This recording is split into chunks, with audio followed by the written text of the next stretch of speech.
الحمدللہ رب العالمین والصلاة والسلام علی سید المرسلین اما بعد فاعوذ باللہ من الشیطان الرجیم بسم اللہ الرحمن الرحیم آمین صدق اللہ العظیم۔ سورہ فاتحہ کی الحمدللہ عز و جل 7 آیات کی تفسیر گزر چکی ہے۔ آپ اللہ کے فضل سے سماعت کر چکے ہیں اور آج آمین کے بارے میں جو اس کے شرعی مسائل ہیں وہ عرض کرنے کی کوشش کروں گا۔ اور اس سے پہلے ایک جو مسئلہ رہ گیا تھا، سورہ فاتحہ کی آخری آیت غیر المغضوب علیہم ولا الضالین، یہاں پر ایک مسئلہ بتانا ضروری ہے کہ بعض لوگ ولضالین دعات کا جو مخرج ہے، زبان کی کروٹ اوپر کی داڑھوں کی جڑ سے جو ادائیگی ہے، تو ولضالین اس کو بعض پڑھتے ہیں ولضالین۔ ان کا ایسا کرنا اللہ کی پناہ حرام ہے۔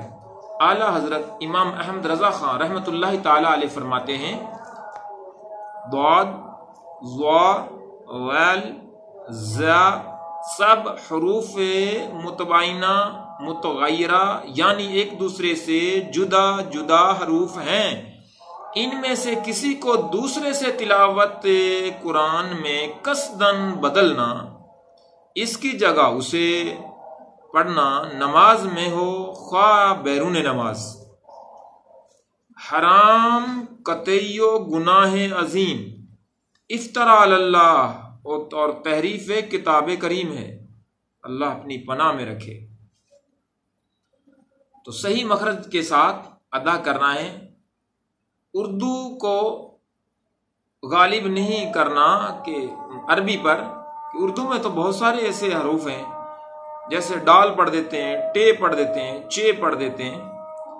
تو اردو میں عام مرز قرض فرض بولا جاتا ہے، تو وہاں مناسب رہ جائے گا، وہاں زواد پڑھنا درست رہ جائے گا۔ مگر جب عربی ہے تو پھر عربی کے پورے لہجے پر اور خاص مخارج کے ساتھ، انہی حروف کی ادائیگی کے ساتھ جو عرب میں ہیں، جو عربی میں ہیں، انہی کے ساتھ ادائیگی کرنا ضروری ہے۔ اور پھر قرآن مجید تو یہاں سب سے نزاکت والا معاملہ ہے، تو ولضالین نہیں پڑھیں گے، ولضالین پڑھیں گے۔ اب رہا اس پر آمین کے بارے میں مسئلہ، تو آمین کے بارے میں یہ کہ یہ قرآن مجید کا کلمہ نہیں ہے۔ نماز کے اندر اور نماز سے باہر جب بھی سورہ فاتحہ ختم کی جائے تو اس کے بعد آمین کہنا سنت ہے۔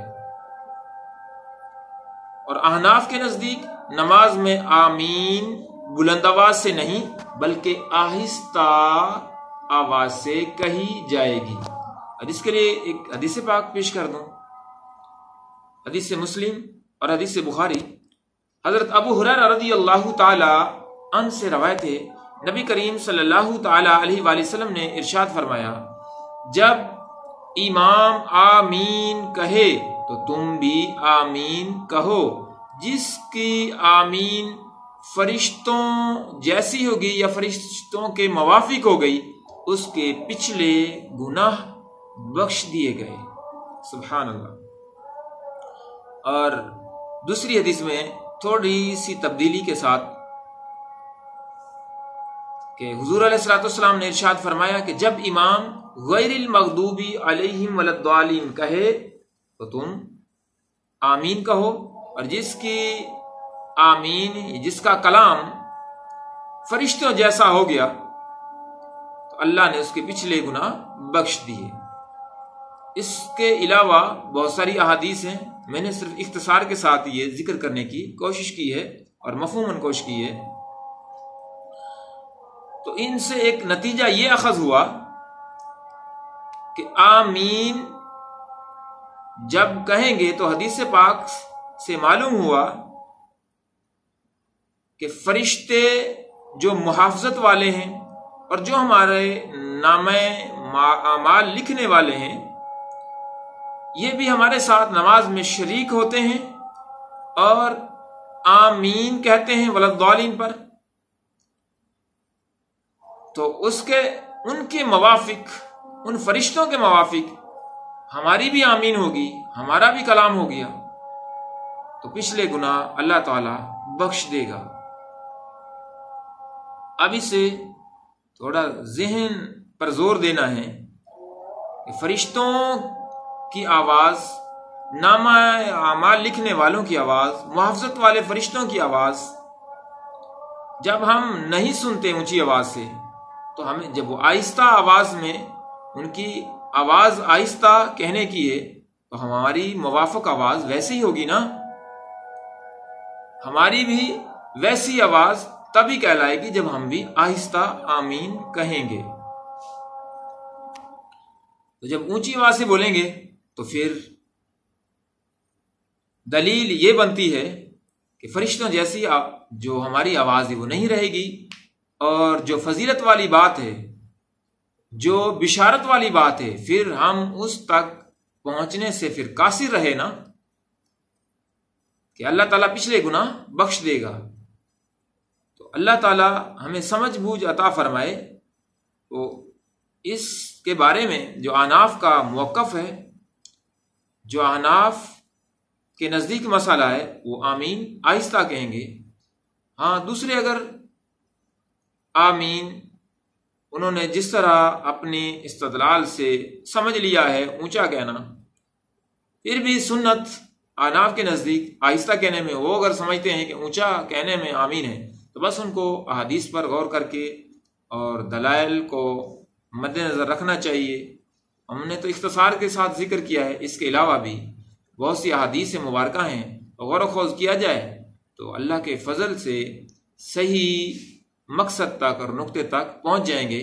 اور ایک حدیث پاک بخاری کی میں عرض کر دوں کہ بالکل سیم ابو ہریرہ رضی اللہ تعالیٰ عنہ سے آپ سے روایت ہے کہ حضور صلی اللہ علیہ وسلم نے ارشاد فرمایا، جب امام سمیع اللہ لمن حمیدہ کہے تو تم ربنا ولک الحمد کہو۔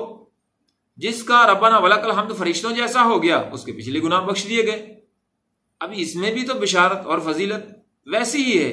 تو یہاں پر غالباً یوں کہہ لیں کہ کہیں دیکھنے میں نہیں آتا، شاید کہیں ایسا رائج ہو، تو سب ہی آہستہ جو آمین اونچی آواز میں کہتے ہیں، وہ بھی یہاں ربنا ولک الحمد آہستہ ہی بولتے ہیں۔